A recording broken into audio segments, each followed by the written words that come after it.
Vous êtes devenu quelqu'un qui vous aurait protégé étant enfant et c'est le geste le plus puissant que vous ayez fait.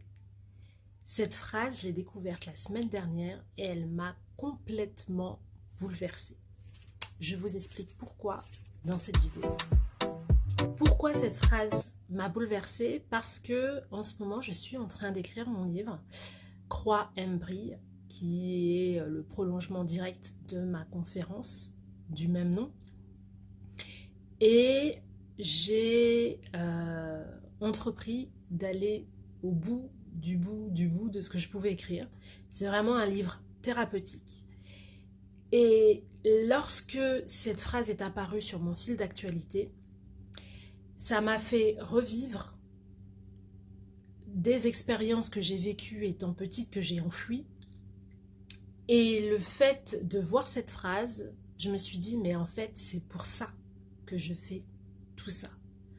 Vous êtes devenu quelqu'un qui vous aurait protégé étant petite, et c'est le geste le plus puissant que vous ayez pu faire. Mon parcours jusqu'ici a été complètement atypique. J'ai commencé avec un blog, j'ai 34 ans, bientôt 35, je suis célibataire pas malade, en octobre 2016. J'écris ce blog parce que je suis arrivée à un moment de ma vie où j'avais l'impression que toute l'attention que je pouvais donner était par rapport à ma situation sentimentale, alors que j'étais propriétaire, j'avais réussi à avoir des études dont j'étais assez fière, parce qu'en plus j'avais repris mes études, j'avais un travail fixe, j'étais complètement indépendante et autonome, mais parce que ma vie sentimentale ne correspondait pas à ce que ma famille pouvait s'attendre ou à mon entourage, j'étais littéralement stigmatisée et j'avais vraiment l'impression d'être complètement à côté de ma vie, sans but et sans destinée. Donc j'ai décidé d'écrire ce blog, de créer ma page Instagram Célib pas malade, qui compte aujourd'hui pas moins de 106 000 abonnés, donc je suis super fière. Et en 2016, le but était vraiment de décomplexer les célibataires et d'aller parler des préjugés, des pressions sociales et familiales que pouvaient rencontrer les célibataires de plus de 35 ans.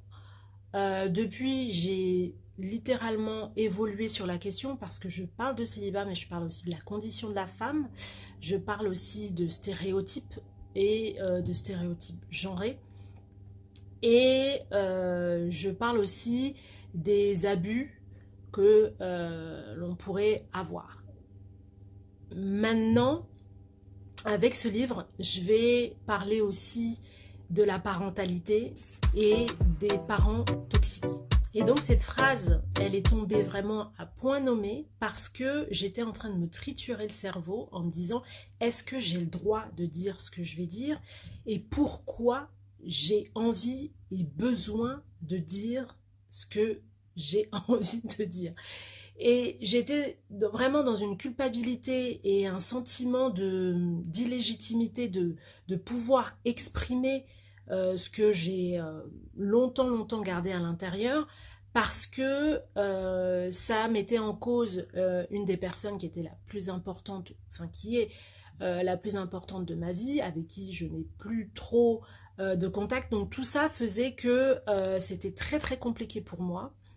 Et je pense que l'univers m'a envoyé cette phrase pour me dire, voilà, c'est ok, lâche-toi, parce que ça peut aider des gens. Donc cette phrase, tu es cette personne qui aurait pu t'aider étant petite, et pour moi, et c'est pour ça que c'est important d'être vous-même, et c'est pour ça que j'accompagne aujourd'hui les femmes exigeantes et ambitieuses à briller, à s'aimer, à s'accepter, parce que en s'acceptant, en brillant, on délivre et on se libère d'énormément de choses, non seulement pour nous, pour les gens qui nous entourent, mais aussi pour les enfants que l'on va mettre au monde ou qu'on a déjà mis au monde. C'est super important de gérer ces blessures, d'apprendre à aller les regarder, à les accepter, à les travailler pour éviter de les transmettre. Et si c'est déjà le cas, d'aller essayer aussi de venir apporter ce soutien et cette aide à des gens qu'on a autour de nous et qui ne trouvent peut-être pas cet écho. Et donc, c'est là où je trouve toute cette légitimité dans mon travail et dans tout ce que j'ai fait jusqu'à présent grâce à cette phrase.